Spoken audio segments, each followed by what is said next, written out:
When you think of indie rock and alternative music, what artist comes to your mind? Maybe Lord, Gordon Red. What about Elizabeth Woolridge Grant, or better known as Lana Del Rey? Lana Del Rey was born on June 21st, 1985, in Manhattan, New York City. She was born to Robert England Grant Jr. and Patricia Ann. She has two siblings named Carolyn and Charlie Grant. She spent most of her childhood in Lake Placid, New York. Her family decided to move there when she was only one. And as a child, she discovered her love for singing. She started singing in the choir at her church. And, uh, and during her teen years, she had a little bit of a rough patch since at the age of 14, she started drinking. And by the age of 15, she was basically an alcoholic. That's when her parents decided to send her to Kent School, a private boarding school in Connecticut, to deal with the drinking problem. While she was in school, it was reported that she was very shy and had trouble making friends, and it lasted from her teen years all the way to her early adult years. After she graduated from Kent School, she moved with her aunt and uncle for a year to Long Island, and she got a job working as a waitress. And during her time in Long Island, her uncle taught her how to play guitar, and he only taught her how to play six chords. She reported in an interview that she realized with those six chords she could write a million songs, which kind of got her rolling into the whole singing career. She started performing on nightclubs under many different names. She would like to jump around, always under a different name. Anything from Sparkle Jump Rope Queen to Lizzie Grant and the Phenomena. During this time, she was also attending college, a college called Fordham University in the Bronx. She majored in philosophy with an emphasis on metaphysics.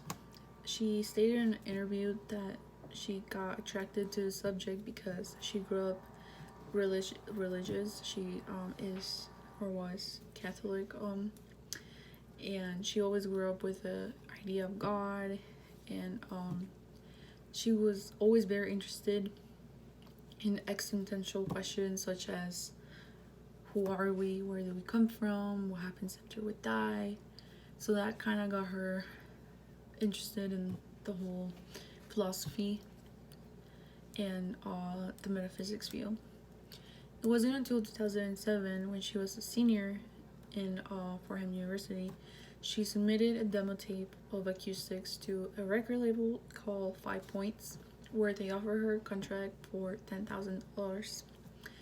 She used the money from that contract to move out on her own, and she lived in a little trailer park for a little while. And that is the moment she decided to take her acting career a little more serious, and she decided that she needed a new name, sounded more professional and permanent. So she took inspiration from actress Lana Turner and the Ford Del Rey sedan, which was produced and sold only in Brazil in the 1980s. And thus, she became Lana Del Rey.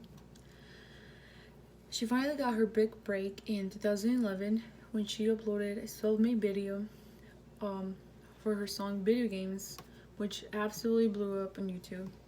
The video was so catchy and it was everywhere that got the attention of a record label called Stranger Records, which got her signed, and she debuted the single as her debut single. Shortly after that, in 2011, she released her first album studio called Born to Die, and as of July 6th of this year, 2021, the album has spent a total of 400 weeks on the Billboard 200 chart. Since then, she has released 8 studio albums, two from this year, titled Chemtrails Over the Country Club and Blue Banisters. Ilana has also released a poetry book titled Violin Bent Backwards Over the Grass in 2020, which also included a spoken world album. She has been nominated for a Grammy as well in 2019 for Song of the Year, Norman Rockwell. And during her time in the spotlight, she has also been involved in a few controversies. One of the most recent one was during the spike of COVID. She was shopping. A few of her friends recognized her and came to her to ask her for autographs and all of that.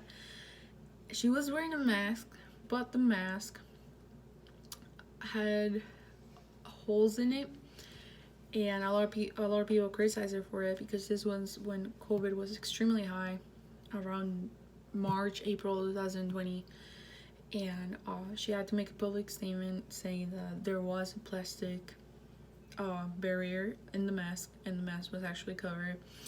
A lot of people think she was just doing that to save herself, but that was one of the most recent ones that happened. And as of currently, right now, Lana has taken a break from her social media accounts. In the past September, she posted a video stating how she has many other interests and other jobs that she's currently working on that require more privacy and transparency. She is, however, not entirely done with music, since she has more spoken word albums, poetry books, albums, songs planned. So she's not entirely gone yet.